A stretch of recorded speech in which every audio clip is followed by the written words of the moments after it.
¿Y si te dijera que el nombre más odiado de la Biblia esconde una confesión que jamás debiste escuchar? ¿Y si Judas, el discípulo marcado como traidor eterno, en realidad fue el único que se atrevió a decir demasiado? Durante siglos, su nombre fue pronunciado con desprecio, miedo y condena. Judas Iscariote, el símbolo absoluto de la traición. El hombre que entregó a Jesús por unas monedas. ¿Y si lo que te contaron fue solo una versión cuidadosamente construida? Porque hay silencios que pesan más que las palabras. Y hay confesiones tan peligrosas que debían ser borradas de la historia sagrada. Imagina por un momento que Judas no actuó por codicia, ni por debilidad, ni por ambición. Imagina que su papel fue más oscuro y al mismo tiempo más necesario. Existen textos prohibidos, tradiciones olvidadas y fragmentos censurados que hablan de una verdad incómoda. Judas sabía algo que los demás discípulos no podían soportar. Algo que, si se revelaba, rompería la narrativa del bien contra el mal, del traidor contra el Salvador. Lo que estás a punto de escuchar no se predica en las iglesias, no aparece en los evangelios que conoces. Fue ocultado, silenciado, porque plantea una pregunta que incomoda incluso hoy. ¿Y si la traición de Judas fue, en realidad, un acto de obediencia? ¿Y si su pecado fue cumplir un designio que nadie más quiso cargar? La confesión oculta de Judas no habla de monedas ni de arrepentimiento tardío. Habla de conocimiento, de un secreto transmitido en voz baja, de una misión que exigía sacrificar el alma para que se cumpliera un plan que necesitaba un villano, aunque ese villano fuera inocente ante Dios. Por eso su historia fue simplificada, por eso su figura fue deformada. Porque aceptar que Judas dijo demasiado significaría aceptar que la verdad no siempre es cómoda, ni blanca, ni fácil de digerir. Significaría reconocer que el bien y el mal, en el relato sagrado, están más entrelazados de lo que nos enseñaron. Tal vez por eso se evitó hacer una sola pregunta en voz alta, una pregunta que hoy vuelve a resonar, incómoda, perturbadora, imposible de ignorar. ¿Qué fue exactamente lo que Judas confesó antes de desaparecer de la historia? Quédate, escucha con atención, porque lo que viene a continuación no busca absolver ni condenar, sino revelar. Y una vez que conozcas esta parte de la historia, tu manera de ver a Judas y el sacrificio de Jesús podría no volver a ser la misma. Antes de seguir avanzando, es importante que entiendas algo. Este contenido no es para escucharse de forma superficial. Cada palabra, cada silencio y cada revelación que vamos a explorar requiere atención. No se trata solo de Judas, se trata de comprender un mensaje que fue distorsionado por siglos. Detente un segundo, si este tema ya despertó algo en ti, déjame tu comentario ahora mismo. Escribe lo que estás sintiendo, lo que piensas o incluso lo que dudas. ¿Crees que Judas fue un traidor o una pieza necesaria dentro de un plan divino?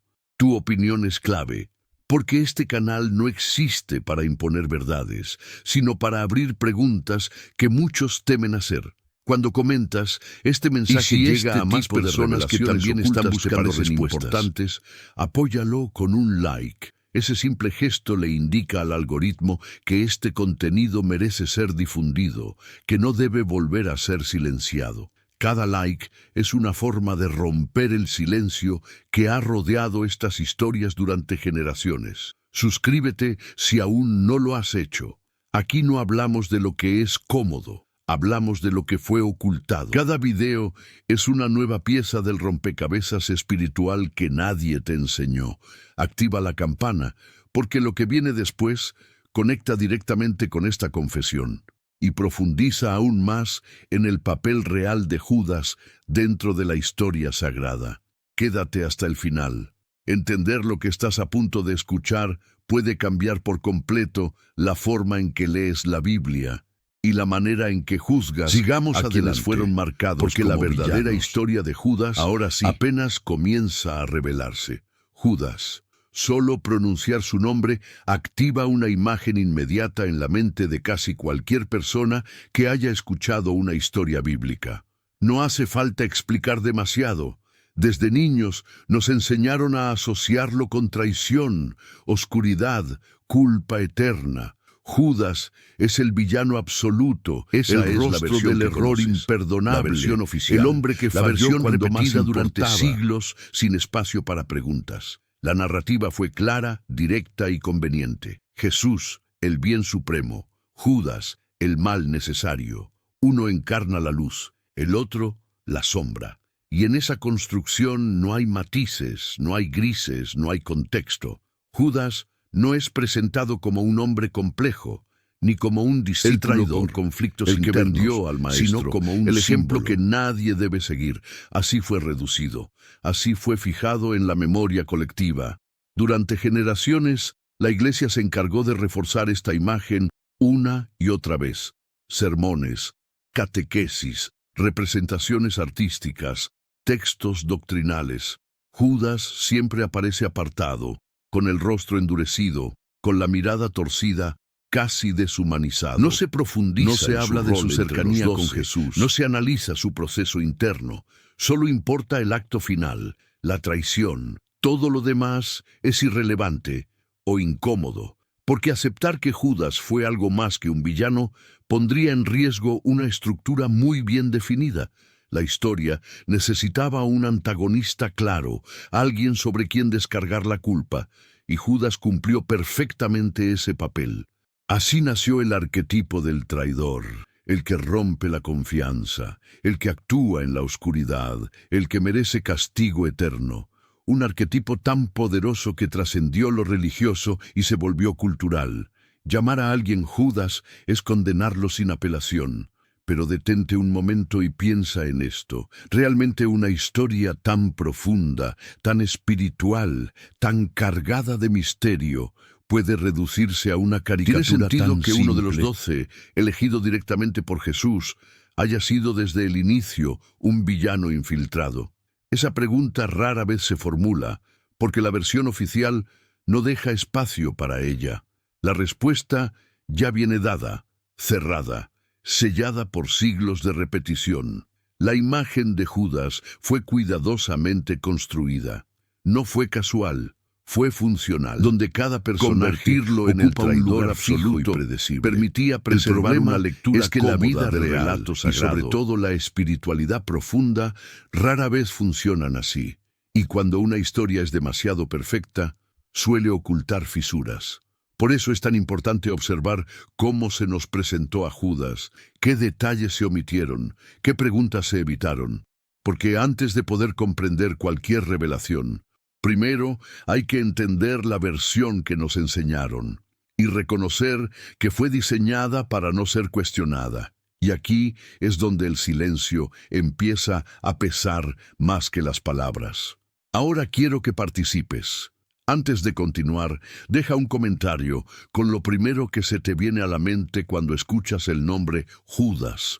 Puedes escribir traidor, villano, culpa o cualquier palabra que siempre hayas asociado con él. Y si no fue tan simple, lee los comentarios de otros, compáralos con los tuyos, porque lo que viene a continuación va a poner en tensión todo eso que creíste entender sobre Judas. Y necesitamos partir exactamente desde esa imagen oficial que hoy acabamos de observar. Si sigues escuchando con atención, algo empieza a desacomodarse por dentro. Aparece una imagen porque que cuando miramos más de cerca la historia, ni en las clases de catequesis. Judas no fue un extraño, no fue un seguidor ocasional, no fue un intruso dentro del grupo. Judas fue elegido, uno entre los 12.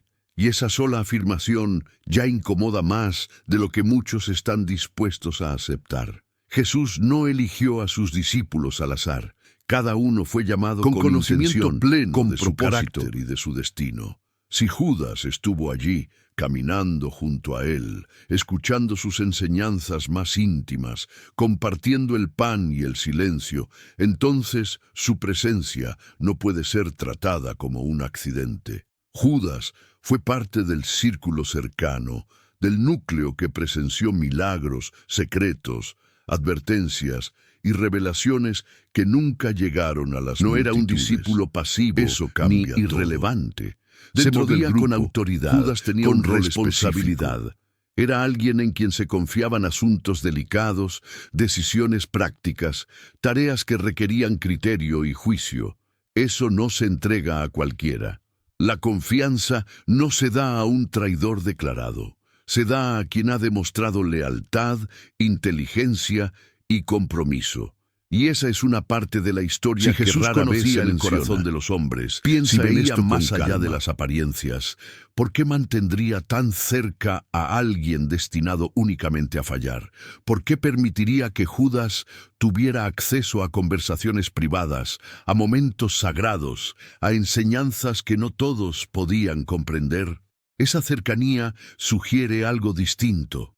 Sugiere que Judas entendía más de lo que creemos, o que estaba siendo preparado aquí es donde para algo que los demás no podían asumir, porque nos enseñaron que Pedro era el impulsivo, Juan el amado, Tomás el incrédulo, cada uno con su rasgo bien definido, pero de Judas solo nos dieron el final, nunca el proceso, nunca se nos invitó a observar su camino como discípulo, su crecimiento, sus preguntas, su comprensión del mensaje.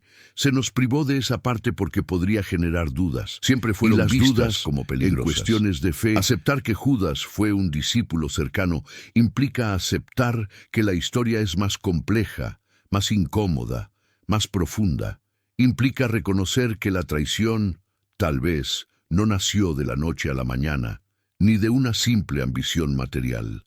Tal vez surgió de un conocimiento que pesaba demasiado, de una responsabilidad que quemaba por dentro, de una misión que nadie más estaba dispuesto a cargar. Tenía una relación directa con Jesús, una confianza que iba más allá de lo visible. Entonces, la pregunta ya no es si fue elegido, sino para qué. Esa pregunta abre una grieta en la versión oficial. Una grieta por la que empiezan a filtrarse interpretaciones que fueron silenciadas durante siglos, porque no encajan en una fe simple, cómoda, sin contradicciones. Si Judas no fue solo el traidor, sino también uno de los más cercanos, te hace sentir ¿qué cambia dentro de ti? Quiero que al final de este fragmento dejes un comentario con una palabra que describa lo que estás sintiendo ahora mismo. Confusión, incomodidad, curiosidad, duda. También puedes escribir la frase «no lo había pensado así». Tu participación es importante, porque lo que viene a continuación profundiza aún más en esta relación entre Jesús y Judas. Y no hay vuelta atrás una vez que empiezas a ver estas conexiones. A partir de aquí, el relato entra en una zona que durante siglos fue evitada con cuidado. Porque cuando se habla de confesiones perdidas, ya no estamos en el terreno de la enseñanza pública, sino en el espacio del secreto, de lo que se transmite en voz baja tradiciones y se guarda relatos para la mirada común, textos apócrifos y memorias fragmentadas que no fueron integradas al canon, no porque carecieran de significado, sino porque decían demasiado. Y en el centro de ese silencio aparece otra vez Judas.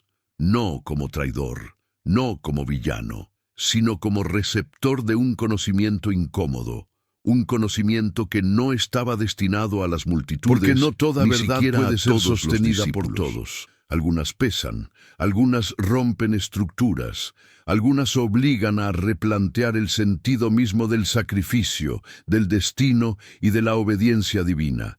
Y esas verdades, cuando surgen, suelen ser ocultadas bajo la etiqueta de herejía o error. La idea de una confesión perdida no se refiere a una simple declaración de culpa o arrepentimiento. Se refiere a algo más revelación transmitida a Judas en un contexto que no fue registrado por los evangelios oficiales. Un entendimiento que colocaba su papel en una posición imposible. Saber demasiado y no poder explicarlo. Comprender el plan, pero no poder defenderse del juicio humano. Cargar con una verdad que no debía sobrevivir al paso del tiempo, porque pensemos en esto con calma. Si Judas fue el más cercano en ciertos momentos reservadas, entonces es lógico pensar que también recibió respuestas que otros no hicieron. Respuestas sobre el fin, sobre la traición, sobre el rol de la oscuridad dentro del plan divino. Y esas respuestas no eran aptas para ser predicadas. No construían una fe sencilla.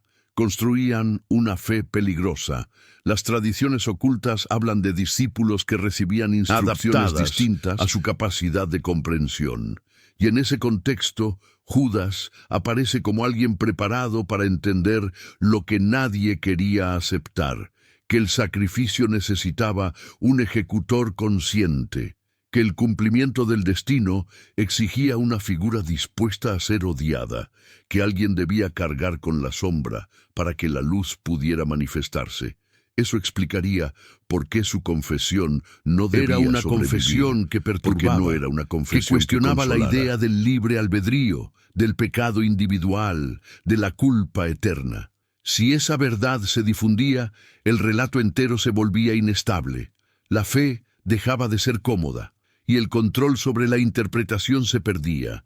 Por eso los textos fueron descartados. Por eso las tradiciones fueron fragmentadas.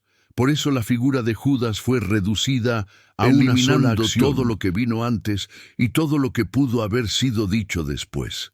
El silencio no fue casual, fue necesario. Y ese silencio es precisamente lo que hoy intentamos escuchar. Quiero que al final de esta parte participes activamente.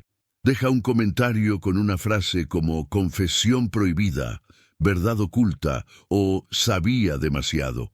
También puedes escribir esto no lo conocía o empiezo a entender. Porque lo que viene a continuación lee lo que se adentra aún más en el contenido de esa confesión que no debía ser preservada.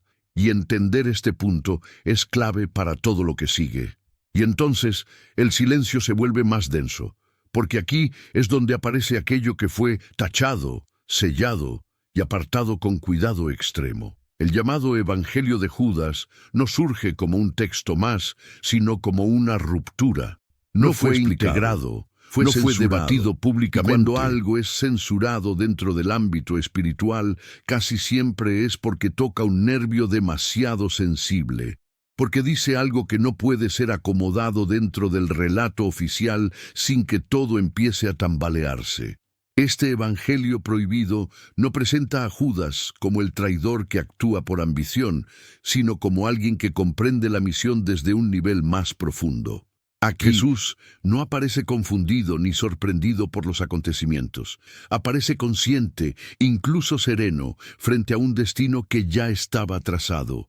Y Judas, lejos de ser manipulado por fuerzas externas, es mostrado como el único capaz de entender lo que realmente debía suceder. Eso, por sí solo, es un choque espiritual para cualquiera que haya crecido con la versión tradicional. Lo que este texto sugiere es Jesús confía a Judas una misión que nadie más podría aceptar. No una misión gloriosa, sino una que implicaba cargar con el rechazo eterno, cumplir el papel que permitiría que todo se desarrollara como debía, aun sabiendo que la historia lo recordaría como el villano. Aquí, la traición se transforma en obediencia, el sacrificio deja de ser solo físico y se vuelve existencial. Judas sacrifica su nombre, su imagen fue considerado en la memoria humana, porque rompe la lógica simple del bien contra el mal, porque introduce la idea de que el plan divino incluye zonas oscuras, decisiones difíciles y figuras que deben ser odiadas para que el relato funcione. Aceptar esto implicaría admitir que la verdad espiritual no siempre es cómoda ni moralmente limpia, y eso es algo que las estructuras religiosas han evitado sistemáticamente. Este evangelio no debía circular porque planteaba preguntas que no tenían respuestas fáciles. ¿Quién decide quién es el traidor? ¿Puede alguien ser condenado por cumplir una voluntad superior? ¿Y si la salvación del mundo necesitó de alguien dispuesto a ser recordado como el peor de todos? Estas preguntas erosionan la base de una fe construida sobre culpables claros y héroes incuestionables. Además, El texto muestra a un Jesús que se ríe de la incomprensión de los demás discípulos, no con desprecio, sino con conciencia, como si supiera que no todos estaban preparados para entender. Judas sí, y esa diferencia lo coloca en una posición peligrosa. Saber demasiado siempre ha sido un riesgo, decir demasiado una sentencia. Por eso este evangelio no fue solo rechazado, fue enterrado. Porque no reforzaba el control, predicado sino la duda. Crisis. Y la duda, cuando es profunda, puede despertar algo que ya no se puede apagar.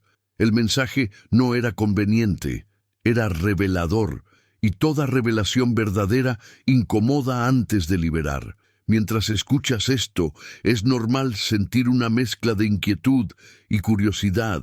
No estás solo. Esa reacción es parte del proceso. Ahora, deja un comentario de seguir avanzando, palabras como peligroso, quiero leerte, revelador, perturbador, o escribe la frase, esto cambia todo. También puedes comentar, nunca me lo dijeron así. Lo que escribas ahora nos ayudará a entender cómo este evangelio prohibido está resonando en ti, porque lo que viene después profundiza aún más en las consecuencias de aceptar esta versión. Y no todos están preparados para dar ese paso. Porque ya no hablamos de la pregunta simple traición narrada desde fuera, sino de una decisión tomada desde dentro, con pleno conocimiento del peso espiritual que implicaba. Traición o obediencia, esa dicotomía no es ligera, cambia por completo la forma en que se juzga a Judas y al mismo tiempo obliga a replantear la idea misma de responsabilidad dentro de un plan divino. Si Judas actuó bajo su papel, deja de ser impulsivo y se vuelve consciente.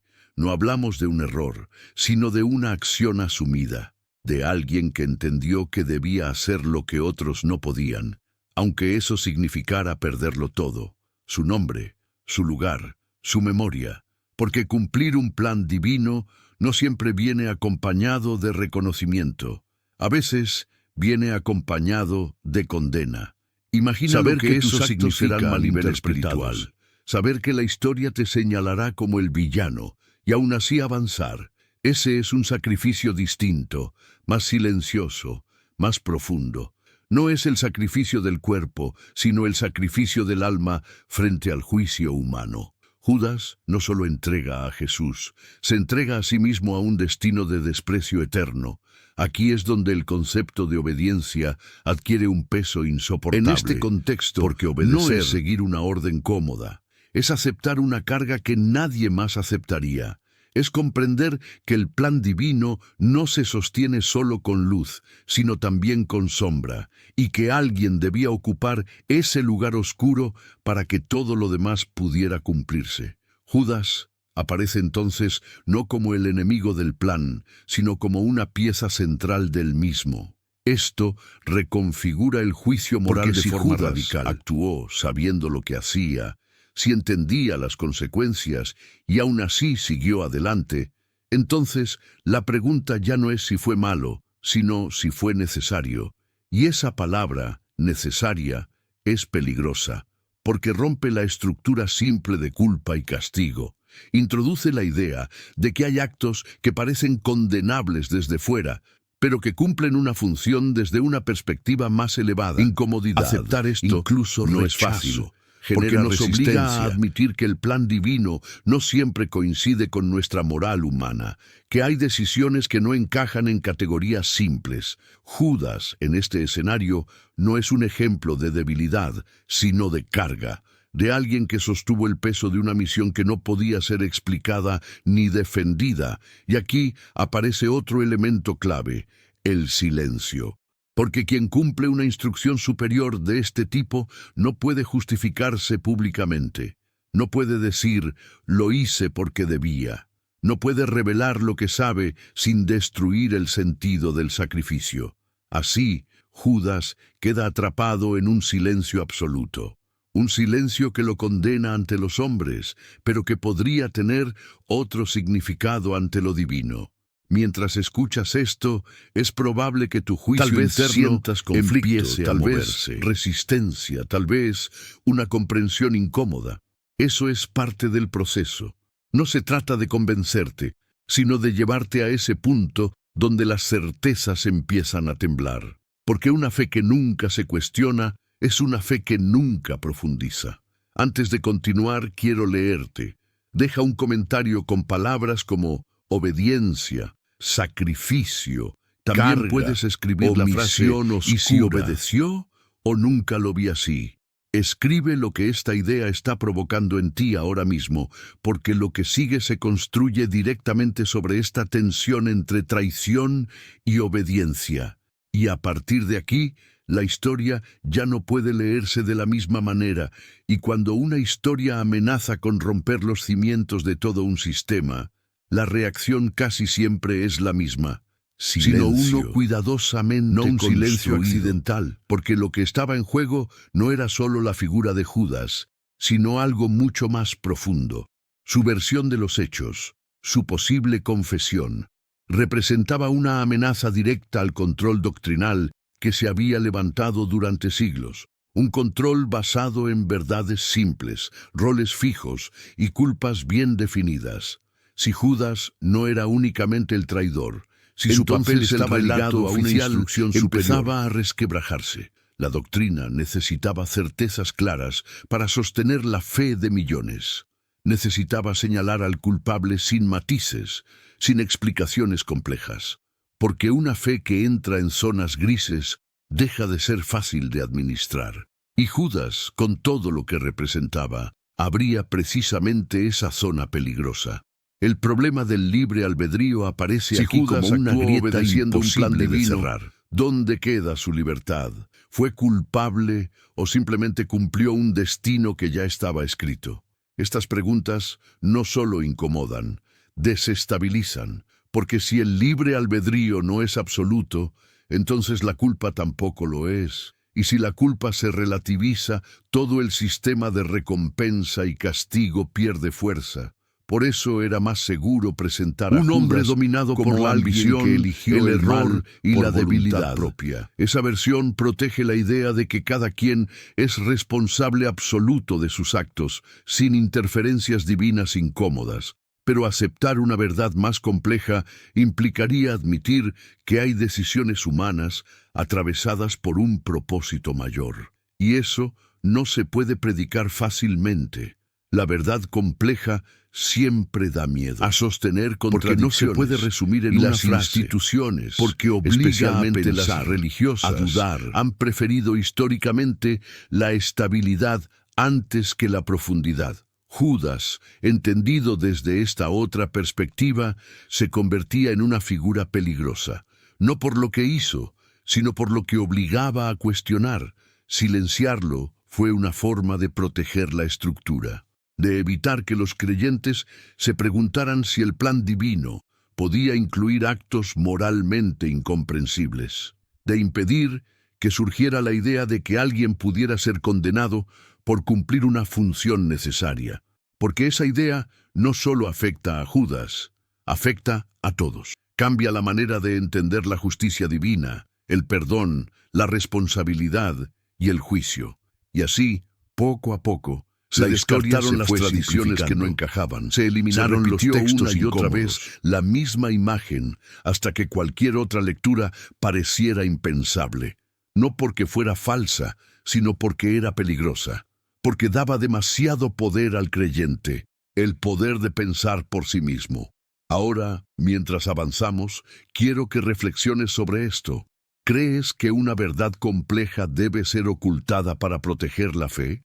¿O que la fe verdadera debería ser capaz de sostener incluso las preguntas más difíciles? Al final de este fragmento, deja un comentario con palabras como control, miedo, silencio o la frase verdad incómoda.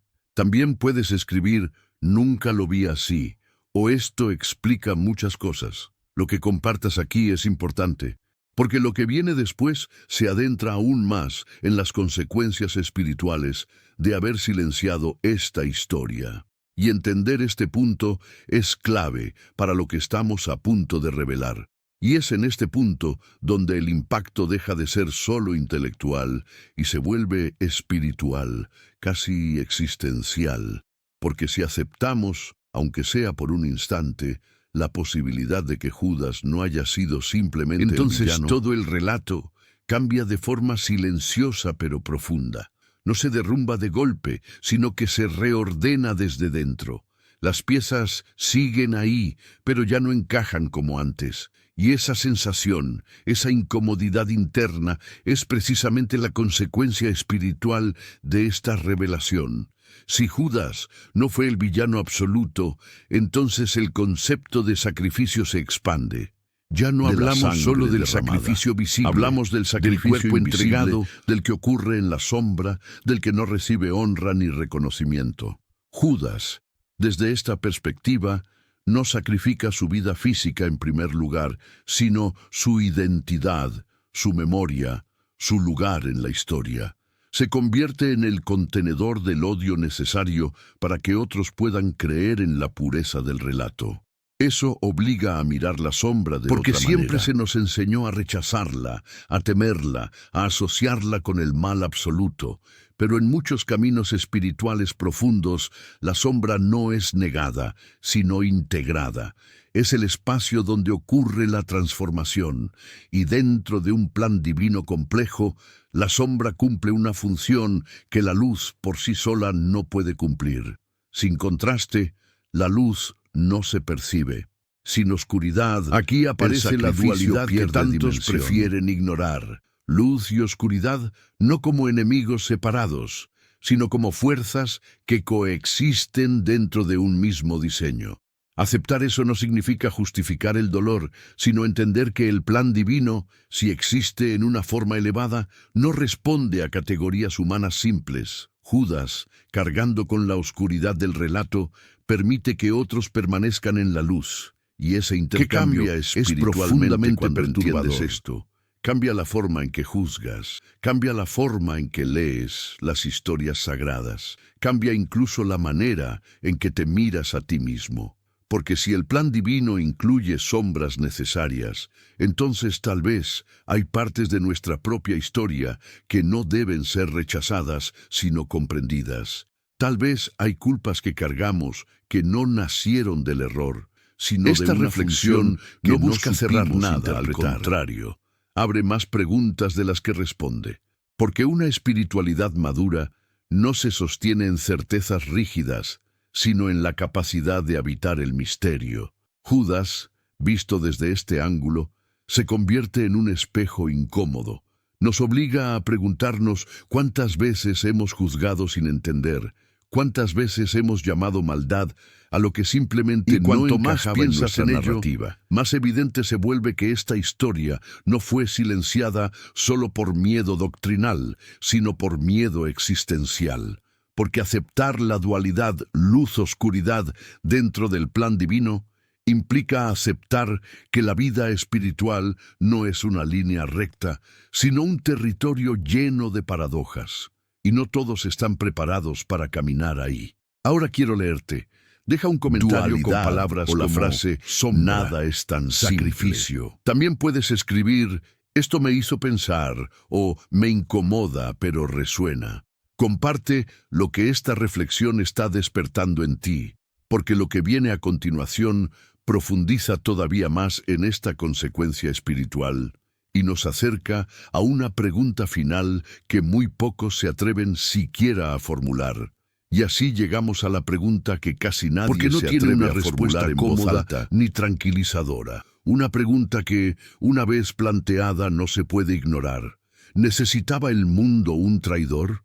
No un traidor cualquiera, sino uno perfectamente situado, cercano, elegido, capaz de ejecutar el acto que pondría en marcha todo lo que vendría después. Esta pregunta no busca provocar por provocar. Busca tocar el núcleo de una historia, pero que siempre fue presentada como simple. Si el sacrificio era necesario, si el desenlace estaba inscrito en un plan mayor, entonces alguien tenía que ocupar ese lugar oscuro. Y aquí es donde el silencio se vuelve pesado, porque aceptar esto implica reconocer que el mal, tal como lo entendemos, pudo haber sido funcional dentro de un diseño más amplio. No deseable, no glorioso, pero necesario. Deja de ser una anomalía y se escenario convierte en una pieza estructural del relato. Y esa idea incomoda profundamente. Entonces surge otra pregunta aún más inquietante. ¿Fue Judas condenado por obedecer? Si actuó siguiendo una instrucción que no podía rechazar sin desarmar el plan, ¿qué tipo de justicia es la que lo castiga eternamente? Esta pregunta atraviesa la noción misma de culpa, porque si la obediencia a un mandato superior conduce a la condena, ¿y qué valor tiene el libre albedrío cuando el destino parece ya trazado? Aquí, el terreno se vuelve resbaladizo, porque durante siglos se nos enseñó que Judas eligió mal, que tomó una decisión egoísta.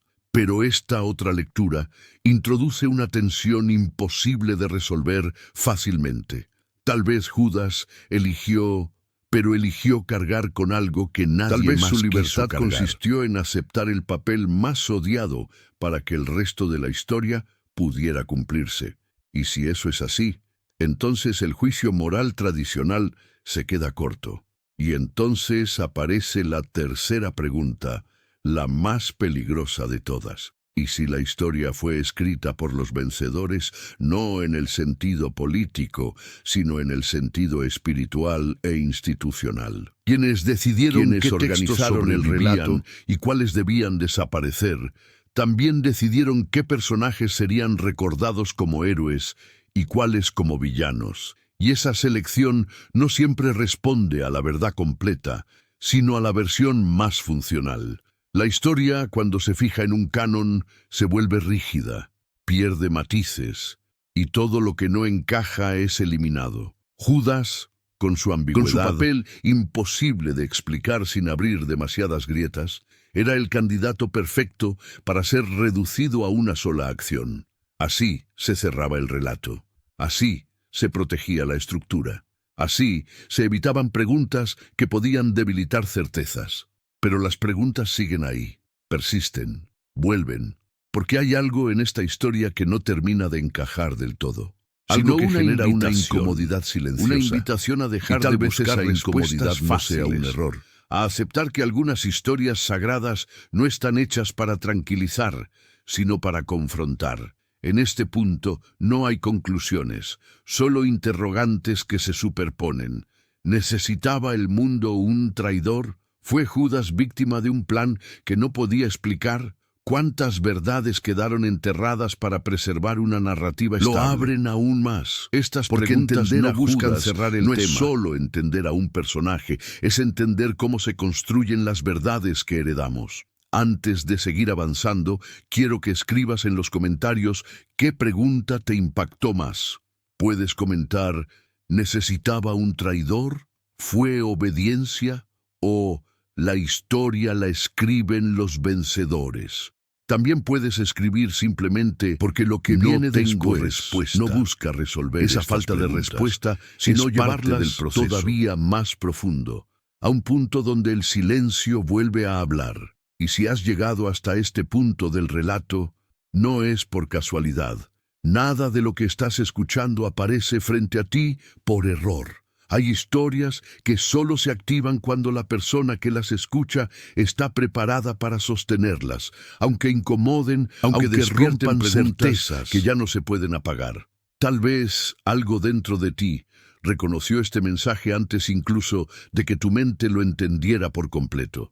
Porque este no es solo un relato sobre Judas, es una invitación a mirar más allá de lo que siempre nos dijeron, a atravesar el velo de las versiones oficiales y permitir que la duda haga su trabajo silencioso.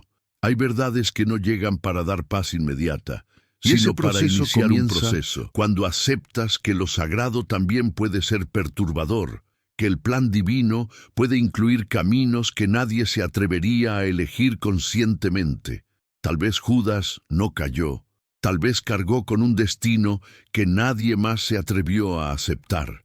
Y esa frase no busca absolver ni condenar, sino abrir un espacio interno donde cada uno debe enfrentarse a sus propias sombras, a sus propios comprender juicios, esta historia a sus no propias preguntas sin respuesta. Es un movimiento espiritual. Algo se acomoda por dentro, aunque no sepas explicarlo con palabras.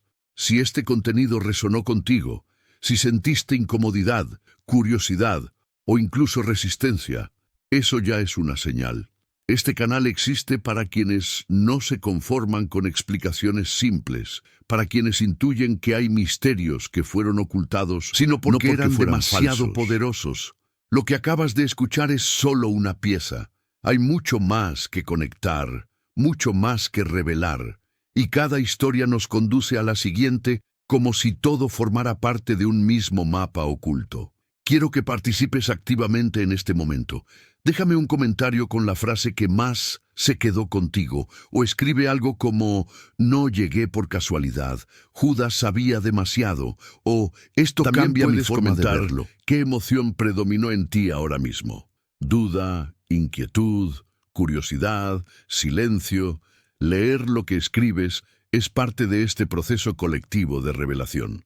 Suscríbete si sientes que este tipo de contenido conecta contigo a un nivel más profundo y comparte este video con alguien que sabes que no se conforma con respuestas fáciles. Porque el próximo misterio que vamos a explorar se conecta directamente con todo lo que acabamos de revelar aquí, y entender esta parte es clave para lo que viene después. No todos llegan hasta este punto, pero tú sí, y eso, créeme, dice más de lo que imaginas. Si llegaste hasta el final de este video, no fue por curiosidad, fue porque este mensaje tenía que encontrarte. Y ahora es importante que des el siguiente paso. Si todavía no estás suscrito al canal, suscríbete ahora. Aquí no hablamos de lo evidente, hablamos de lo que fue ocultado, silenciado y distorsionado durante siglos. Cada video profundiza un poco más, y si te vas ahora, te perderás la continuación directa de este misterio. Quiero que dejes un comentario, aunque sea corto. Puedes escribir exactamente una de estas frases. Judas sabía demasiado. No llegué por casualidad. Esto cambió mi forma de verlo, o simplemente la palabra despertar. Escribe la que más resuene contigo. Tu comentario no es solo interacción, es una señal de que este contenido llegó a la persona correcta. Si llegaste hasta aquí, deja tu like. Ese gesto le dice a la plataforma que este mensaje merece seguir rompiendo el silencio y llegar a más personas que también están buscando respuestas. Y ahora, no te vayas. En la pantalla está apareciendo el próximo video. Y créeme, conecta directamente con todo lo que acabas de escuchar. Si este tema te sacudió, el siguiente va a llevarte aún más profundo. Haz clic y continúa. El misterio no termina aquí.